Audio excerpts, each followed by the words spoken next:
Hey everyone, welcome back to the channel. Guess what time it is? It's time for another reading from Papa's Comic Books and Coffee.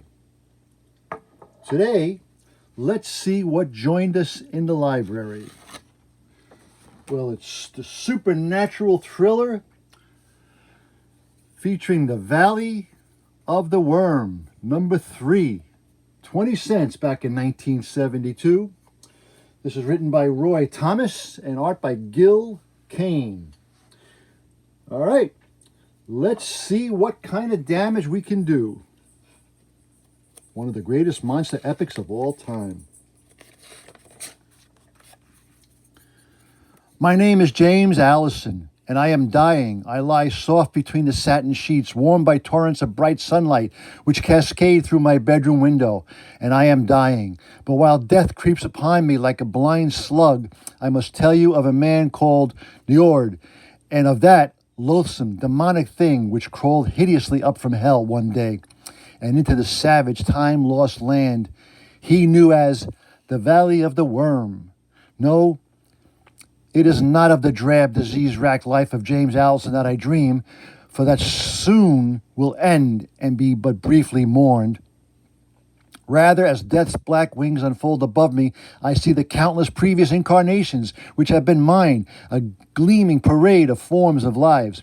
For I have been many men in many lands with names like Hjalmar and Horsa, Eric and John and Njord, most of all, Njord.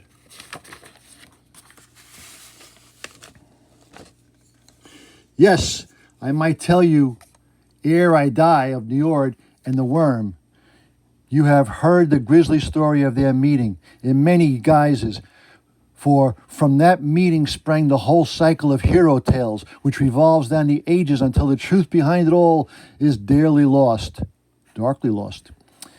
In timeless legends, you have known that hero as Perseus, he who have saved the Lady Andromeda from the mammoth sea-born serpent, as Beowulf, whose terrible swift sword put an end to the fearsome fire monster, and as Siegfried, who men say slew the scaly behemoth called Fafnir.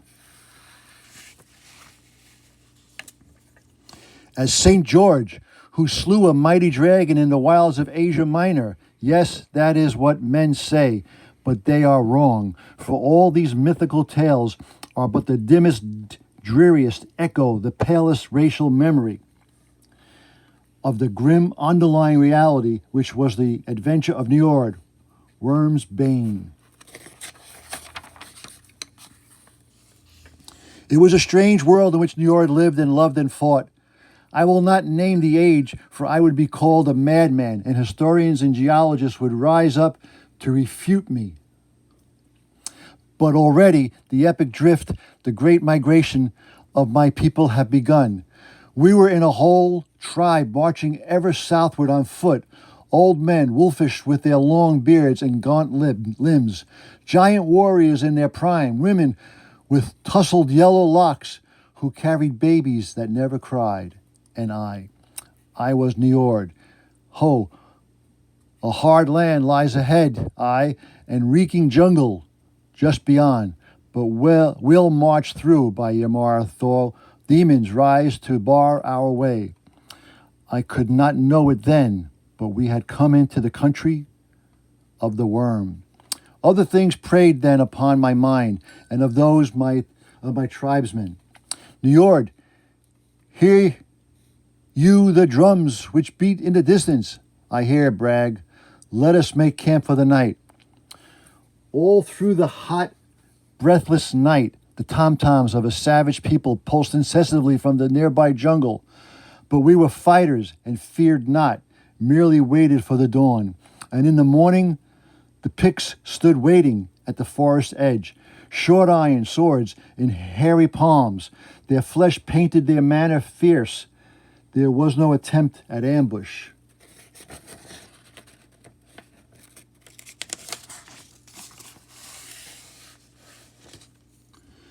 They sang their war songs, and we sang ours.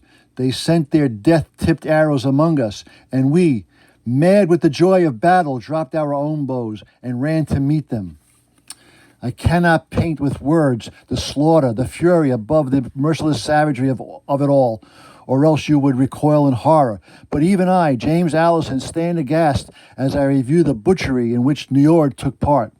At least we prevailed, but it was a victory hard now. And as the Picts fled, our women came forward to brain the wounded enemies with stones or cut their throats with copper knives. We did not torture. We merely slew those who would have slain us. I, Niord, was occupied with an especially valiant foe.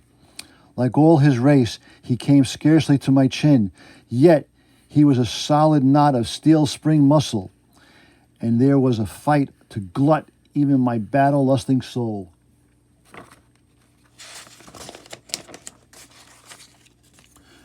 I was bleeding from a score of flesh wounds before I saw a momentary opening in his instinctual defense and took it, my shield glancing from his unprotected head. What, still alive? How hard is your skull, Pict? Nada croton. Nada croton. Surely men of that age were built in a rugged plane. My blow should have splattered his brains like water. But instead, it merely lay his scalp open horribly. I let him lie. No, Helga, he is a savage foe, a brutal one, but he was brave as hell. Let him live. Live. Surely, Niord, the sound of the battle has driven you mad. Mad perhaps I was, by the standards of that long ago and barbarian day. Yet I returned to the fray with undiminished vigor and slew many more Picts before their unstrained ranks broke, and they fled into the shrouding darkness of the jungle. Then, after the burning of our own dead on a great pyre, we dragged the looted corpse of our enemy across the plateau and cast them down into the valley to make a feast for the already gathering vultures. That night, as Jungle Tom throbbed, I bound my captain's wounds and began to learn his primitive guttural tongue. Eka Gorm. That must be the name then. Eka Niord. He boasted first, of course, of how he was a great hunter and fighter. And after many days in our camp, he too had learned our speech well enough to say, "You good fighters like Gorm. You let me go. I go back to hills, make peace between our peoples." Agreed. I'm sure that Gorm never understood why he had been spared any more than Niord truly understood it. But at length he was well enough to depart, and we forgot about him. Save only that I went a trifle more cautiously about my hunting from that time forward, expecting him to be lying in wait one fine day to put an arrow through my brain. Then one morn there appeared at the edge of the jungle Gorm, and with his face split in his big gorilla grin, I wonder what new development. "You come, Gorm got something to show you and your tribe. The point of the heathen spear, I'd wager still." "Very well, what have you brought us?" "Them." In tow behind Gorm were the painted feather-bedecked chiefs of his clan. Our ferocity had awed them, and they reasoned that we had spared Gorm because we valued their kind too little to bother killing one when he was in our power. So peace was made with much powwow and many strange oaths and rituals. We swore only by Ymir, but the swore by elements, by witness fetish idols, and by another being too terrible to name. In the days that formed, I hunted with Gorm, and he led me into brooding uninhabited valleys, and up into silence haunted hills where no men had ever set foot before.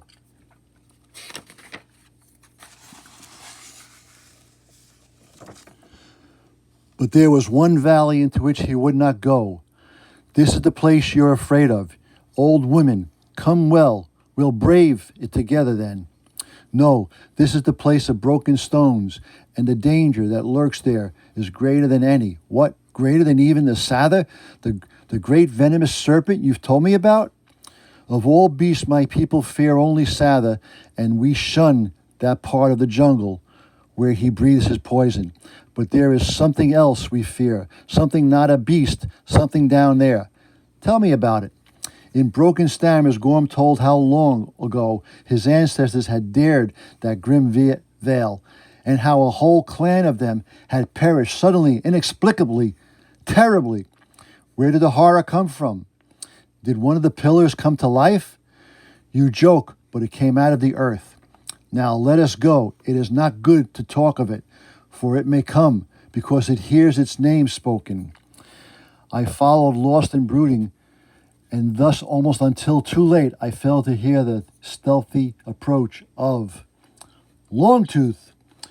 Today men call such a beast tiger, though he was as much of a bear as a cat.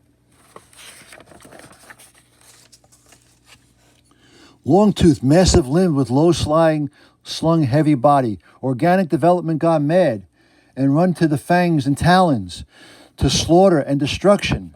And yet I killed Longtooth in a battle that would make a saga into itself, and would have died that day had not Gorm been there to carry me back to our camp.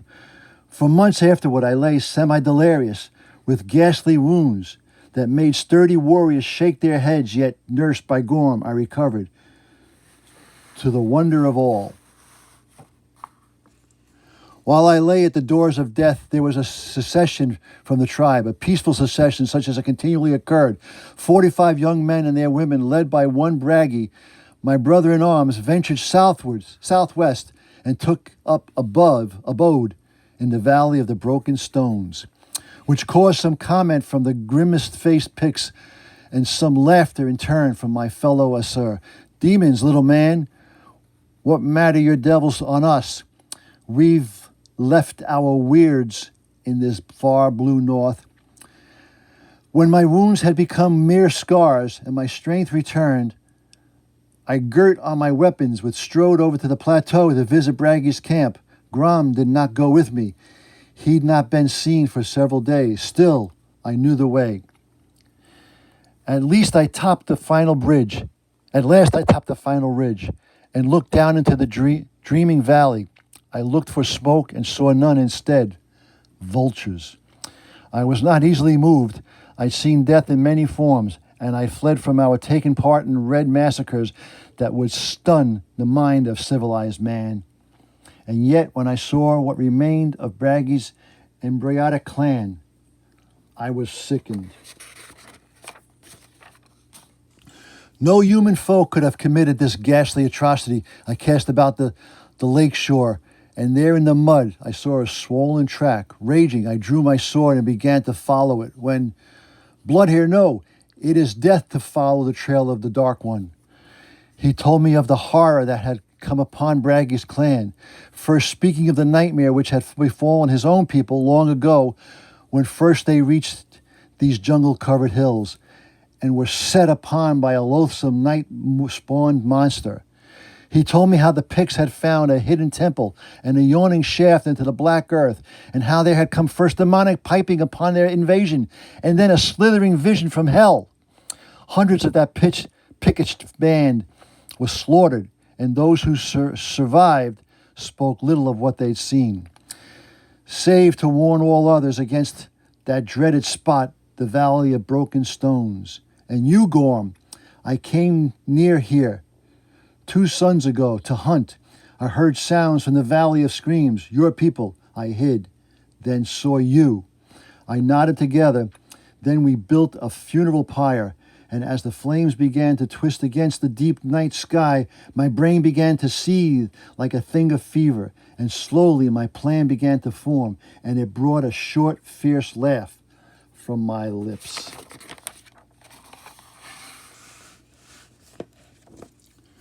Now, Gorm, take me to Sather, that great serpent of yours. I know he did not this deed. Still, I have use for his venom. But no, Man dares seek out the mighty crawling one? I dare picked. Gorm gaped at me, but my will was like a wind that swept him along my course, and at last he led the way.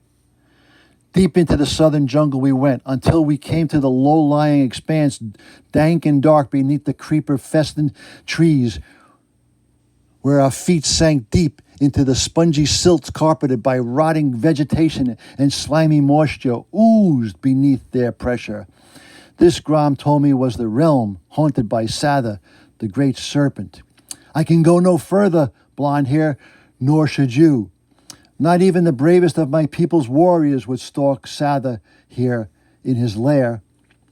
I am not one of your people. I am Niord. In the jungle darkness, I set a trap for Sather. First, I hacked through a large tree and let it fall so its weight was caught by a smaller trunk. Then I slipped a prop rope underneath the bole of the tree and cut away the trunk, which supported it, leaving the tree balanced on the prop pole, to which I fastened a long line as thick as my wrist. And then I went alone through the primordial twilight. The stench was incredible. I walked for minutes until I moved something before me in the underbrush, and up through the darkness reared Sather. Oh, night beast, you come to fight your last battle, a battle that will mean your death. That's right, Snake, follow me. I'm not fool enough to face your deadly fangs with a naked sword. No, Niord has other weapons as well. For though I am to you as a mouse is to a king cobra. The mouse is fanged. Well, the beast was trapped by the falling trunk, his body speared by a broken branch. In another instant, you'll break free, Sather. A pity you shall not have that instant. Instead, this moment, you die. Die! It was done, and silent, I set to work.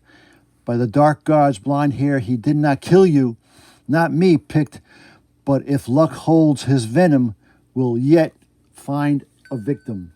Aye, a victim foul in the place of broken stones.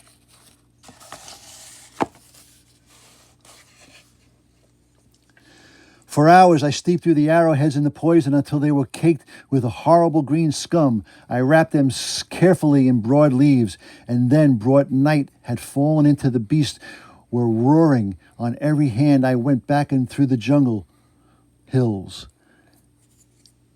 and make paint. Are you crazy, Blue Eyes? Such is the custom among my people, Gorm. First, to paint one's face with limbs, then to break both spear and arrow, though the knight only arrows must do. And so I stood and sang my death song to the sun as it rose over the cliffs, my yellow man lifting into the morning wind. And when I had finished the prayers of the one who goes to the certain doom, I went down into the valley, bow in my hand. Nor could I blame Gorm for not accompanying me. His courage in coming this far against the force of his traditions has already touched me. I was alone, and such was as it should be.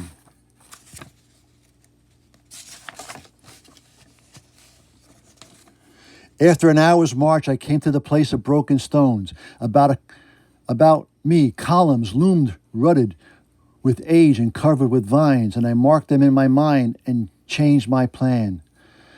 There was a stench of death about that place, of death and other things, Gorm's great hole in the earth.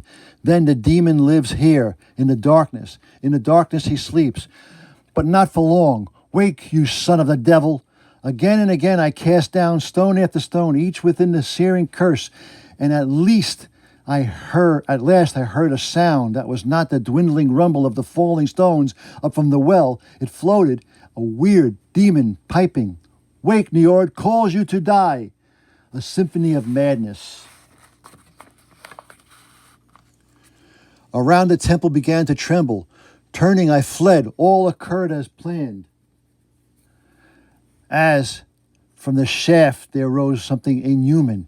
It went erect like a man, but it was covered with a slimy fur that was shaggiest before its face should have been if it had ears, nose, and mouth.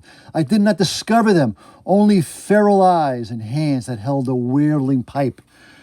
You've lived too long already, beast. It's time enough for you to die. The creature went down as though struck by a thunderbolt, but to my horror, the piping continued, more madly than before. The game was not yet over. With a backward glance, I turned and fled toward a pillar. When I scaled the pinnacle of the column, I looked and almost fell from the perch from the shock of what I saw. Out of the temple, a monstrous dweller in the darkness had come, and I, who had expected a horror cast in some terror's trial, mold looked on the spawn of insane nightmare. Oh boy, oh boy, oh boy, oh boy. By Ymir's eyes, from what subterranean knell I crawled into the lions the long ago. I know that Noor had black age and represented, but it was not a beast as humanity knows beasts for lack of better name. I must call it a worm.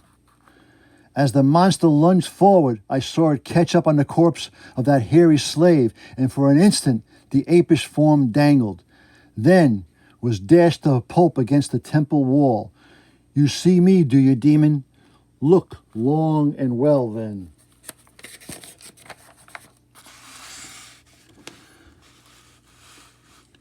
I'm the last such sight your hated eyes will ever hold.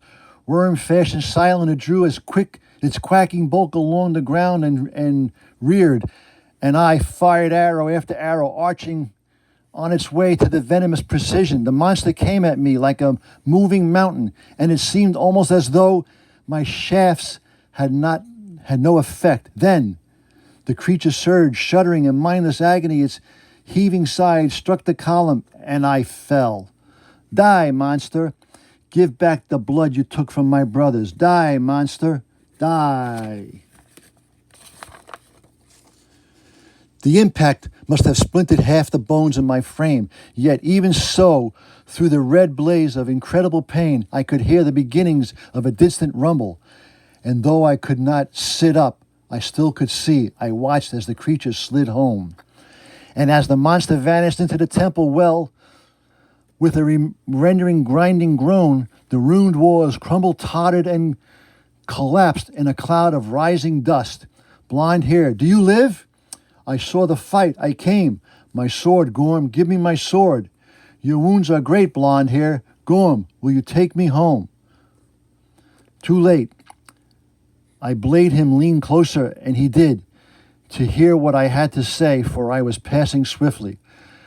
Let my tribe remember. Let the tale be told from village to village, from tribe to tribe, so that men will know that no man, nor beast, nor devil may pray safety on the golden-haired people of Asgard. There was more than I said, but already I faded as their life flowed from me. I finished my few words. And then, while Gorm howled and beat his hairy beast, death came to me in the valley of the worm. Finny. And then he was half a man. Well, that was a pretty good reading. I hope you enjoyed it. As usual, if you're interested in this book, it is available on my eBay webpage, papas-comic-books. If you liked the reading, please give it a like. If you didn't like it, give it a dislike. Give it a thumbs up or a thumbs down, whatever you prefer. Leave me a comment. Tell me what I can do better. Tell me what I can do worse. Tell me how bad it was. Until next time, adios, and remember... That was easy. Bye.